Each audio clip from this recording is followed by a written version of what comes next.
Fala, segundão, beleza? Bom, segue a aula de correção, fazendo então a correção da primeira parte aí do primeiro reinado, da apostila. Se der para entrar em mais alguma coisa, eu já entro, beleza? Então você que está com a tua apostila na mão aí, lá na página 448, ok? A partir da 449, para ser mais exato. Primeiro reinado. Sobre a expedição de Langsdorff, assinale verdadeiro ou falso.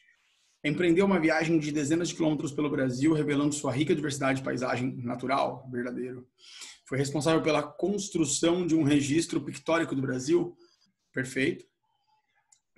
Foi apoiada pelo governo brasileiro e contou quase sempre com a hospitalidade e boa vontade dos brasileiros, sim. Não retratou indígenas pela dificuldade de acesso a eles, impossível isso, né? O Brasil no século XIX ainda era um país bem indígena, ainda era um país pouco conhecido no seu interior, né? E errada, né? Falsa. Entre os membros da expedição incluíam-se pintores, botânicos e cartógrafos. Gente, a vinda da família real para o Brasil, né? Ela trouxe junto consigo inúmeras expedições científicas, tá? Tanto com Dom João VI, né? Rei de Portugal, quanto depois com a imperatriz ou princesa regente, Dona Leopoldina, esposa de Dom Pedro I, que foi aí a nossa grande porta-voz aí, responsável pelo processo de independência do Brasil, tá? Sobre a Confederação do Equador, que é a primeira grande guerra civil, né, contra o autoritarismo de Dom Pedro I, contra a Constituição outorgada e o poder moderador outorgados por Dom Pedro I, nós podemos afirmar que é incorreto a alternativa C. O foco das revoltas foi o estado do Ceará. Não. Confederação do Equador significa que foram várias províncias da região nordeste do Brasil e não apenas o foco no estado do Ceará. Tudo bem? Então, por isso que ela é incorreta. As outras estão ok. O que era o voto censitário, galera? O voto censitário é o fato de que só pessoas com renda advinda de agricultura, comércio, indústria acima de 100 mil reais podia ser eleitor. E só pessoas com renda de indústria, agricultura ou comércio acima de 400 mil reais podia ser candidato. Para ser candidato, tinha que ser católico, tá? Tinha que ser brasileiro, católico e por aí vai. Tá? Então, negros, pobres, indígenas, estrangeiros estavam excluídos do processo eleitoral e pessoas que não eram católicas estavam proibidas de serem candidatas, ok? Ou seja, censitário significa um sistema político onde só ricos podem participar. Isso excluía grande parte da população brasileira, ok? Bom, quarta, FUVEST, gente, examine o gráfico. Então, você tem aí variação da quantidade de navios negreiros que atracaram no Porto do Rio de Janeiro entre 1796 e 1830. Vejam que nós tínhamos tido uma queda de navios negreiros no final do século XVIII e já a partir da chegada da família real, nós temos um novo aumento aí na entrada de navios negreiros com escravos no Brasil. O Brasil foi, para quem não sabe, o último país da América Latina a abolir a escravidão e nós somos o território da América Latina que mais compramos negros ao longo de todo o processo de escravidão na América, ok? É importante vocês registrarem isso. O gráfico fornece elementos para afirmar que a alternativa C, tá? Não obstante, pressões britânicas contra o tráfico negreiro em direção ao Brasil, ele se manteve alto, contribuindo para que a ordem nacional surgida com a independência fosse escravista. A elite brasileira justamente optou pela monarquia e centralidade do território brasileiro exatamente para poder, de uma forma mais simples, eu diria, de uma forma mais sistêmica, manter a escravidão. Todas as ex-colônias da América Espanhola tinham abolido a escravidão. O Haiti aboliu a escravidão. Só o Brasil preservou. E você percebe que mesmo com a pressão da Inglaterra pelo fim da escravidão, né, por razões liberalizantes, ou seja, queriam mão de obra assalariada e mercado consumidor e escravo não consome, a Inglaterra pressionava o fim da escravidão desde a independência, desde a chegada da família real no Brasil. Mesmo assim, a elite brasileira continuou mantendo a escravidão. Tá? Questão 5, pessoal. Observe o seguinte enunciado. Com a dissolução da Assembleia Constituinte de 12 de novembro de 1823, aumentou a insatisfação com o governo de Dom Pedro I, sobretudo no Nordeste. Em 2 de julho de 1824, em Pernambuco, Manuel Carvalho Paes de Andrada lança o manifesto que dá origem ao movimento. Contudo, antes da manifestação ocorrida no Recife, apoiada por Cipriano Barato e por Joaquim da Silva, Rabelo, o Frei Caneca, ambos experientes revoltosos, a província do Ceará já tinha a sua manifestação contrária ao imperador. Ocorrida no município de Nova Vila do Campo Maior, hoje Quixeramobim, em 9 de janeiro de 1824, liderada por Gonçalo Inácio de Loyola, Albuquerque e Melo, o padre Mororó. O movimento ocorrido no Brasil durante o Império, a que o enunciado se refere, é denominado Confederação do Equador, tá? Lembrando que envolveram algumas províncias do Nordeste brasileiro, Pernambuco, Ceará e por aí vai, tá? Leia o documento. Compram-se escravos. Anúncio publicado no jornal O Despertador, em Desterro, em 26 de janeiro de 1864. Agora responda, como os escravizados eram tratados no anúncio? Então, dá uma olhada no anúncio. De ambos os sexos, de 12 a 25 anos de idade, bonitas peças, sem defeito algum, com prendas ou sem elas, e paga-se bem. Quem os tiver pode levar para ver e tratar na Rua da Paz, número 25, em frente à Carioca Casa de Canto, que achará a qualquer hora do dia com quem tratar. Gente, um português coloquial, um pouco difícil de ler aqui, a imagem não está muito boa. Os negros são tratados como mercadoria, correto? Tratados como coisa, como ferramenta animada, né? Como diria Aristóteles. E tratados de forma extremamente banal. Tá? Bom. B. O anúncio foi publicado no jornal da cidade de Desterro. Trata-se da capital de um estado. Como ela se chama agora? Se necessário, faça uma pesquisa. Florianópolis, tá bom, gente? Florianópolis foi um novo nome dado em homenagem ao presidente militar Marechal Floriano Peixoto em fins do século XIX no Brasil, tá? Já após a proclamação da República. Questão 3, VUNESP.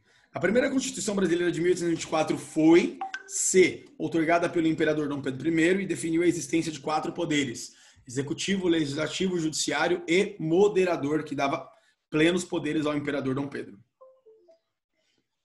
Estadual do Rio Grande do Norte. Observe o quadro. Sistema eleitoral da Constituição de 1824. Eleitor de paróquia, 100 mil réis ao ano. Elege. Eleitor da província, 200 mil réis ao ano.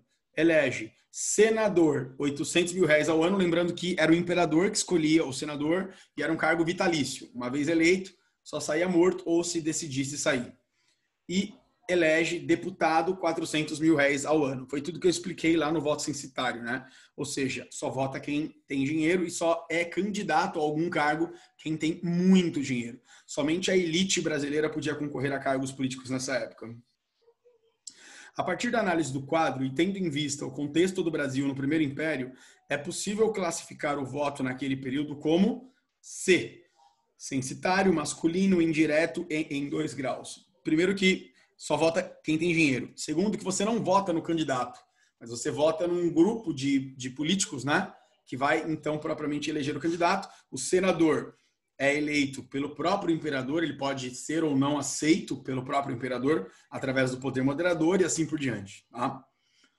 Enem, outra importante manifestação das crenças e tradições africanas na colônia eram os objetos conhecidos como bolsas de mandinga. A insegurança, tanto física como espiritual, gerava uma necessidade generalizada de proteção das catástrofes da natureza, das doenças, da má sorte, da violência, dos núcleos urbanos, dos roubos, das brigas, dos malefícios de feiticeiros, etc. Também para trazer sorte, dinheiro e até atrair mulheres. O costume era corrente nas primeiras décadas do século XVIII, envolvendo não apenas escravos, mas também homens brancos. Caladinho, bababá, feitiços e feiticeiros, histórias do Brasil para ocupados. Interessante o texto.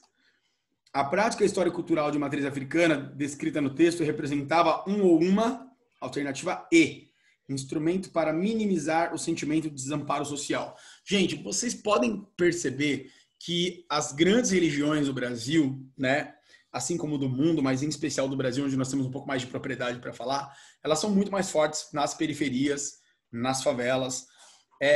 Os pobres são muito mais alcançados por uma mensagem de evangelho ou qualquer religião que seja, pelo fato de representar uma esperança de uma vida melhor, uma esperança de uma conquista, de algo que a pessoa espera, uma vez que a vida dos pobres no Brasil não é fácil e a maioria da população brasileira é pobre, né? E grande parte vive em condições de extrema pobreza. A religião nessas classes sociais, ela tem muita força. Então vejam que para os escravos, para os pobres, a religião cai como uma luva, porque é uma palavra de esperança. E, infelizmente, muitos líderes religiosos acabam explorando essas pessoas por conta disso. Tá? Gente, avançando o período regencial, tá? Eu não cheguei a explicar tudo, tá? Mas explicando o que eu já tinha comentado na aula, na explicação da aula passada, organização dos partidos políticos durante o Império, né? Então, 31, 34, 35, 37, 37, 70, tá? Nós temos os liberais exaltados, que são os que querem se separar do restante do Brasil, querem se separar do Rio de Janeiro, em especial o Rio Grande do Sul, né, os farroupilhas, e o Nordeste, né, Pernambuco, Bahia, tentaram se separar também, mas quando se fala de liberais exaltados, Rio Grande do Sul, farroupilha, tá? Liberais moderados, né, os chimangos, como eram conhecidos, que são os brasileiros que querem maior autonomia para as províncias. Então, são as aristocracias ou as elites brasileiras que querem uma maior liberdade de comércio, de política dentro das províncias brasileiras. E os restauradores ou caramurus, que são os portugueses, né, que querem a restauração do Império de Dom Pedro I. Lembrando que como Dom Pedro morre em 1834, a partir de 34 com a morte de Dom Pedro, esse movimento basicamente perde bastante força e se junta aí ao movimento dos conservadores, como nós vamos chamar. São dois grupos, aqui no caso dos exaltados que querem a separação e dos moderados que querem autonomia, são progressistas, ou seja, querem uma modernização e uma abertura mais ampla dos direitos civis e individuais da elite, lembrando, eles não querem direito para os negros, muito menos para os pobres, mas querem um direito para as elites de se autogovernarem. E são um partido, então, formando um partido que nós vamos chamar, durante o segundo reinado, de Partido Liberal. Enquanto os moderados e restauradores são regressistas, ou seja, ou querem a volta da monarquia, ou querem um poder centralizado autoritário no Rio de Janeiro. E, portanto, serão chamados de Partido Conservador. É muito importante entender isso com clareza, tá? Muito importante mesmo. E eu paro por aqui, porque as revoltas regenciais serão explicadas na próxima aula. Deixo para vocês o mapa com as principais rebeliões ou guerras civis regenciais. Vocês têm aí a Cabanagem, a Balaiada, a Sabinada, a Malês, a República Juliana, né? E República Rio-Grandense, que é a Farroupilha, que durante 3 meses se separaram do Brasil. Então, em todas essas regiões que vocês estão vendo, houveram revoltas durante o período regencial.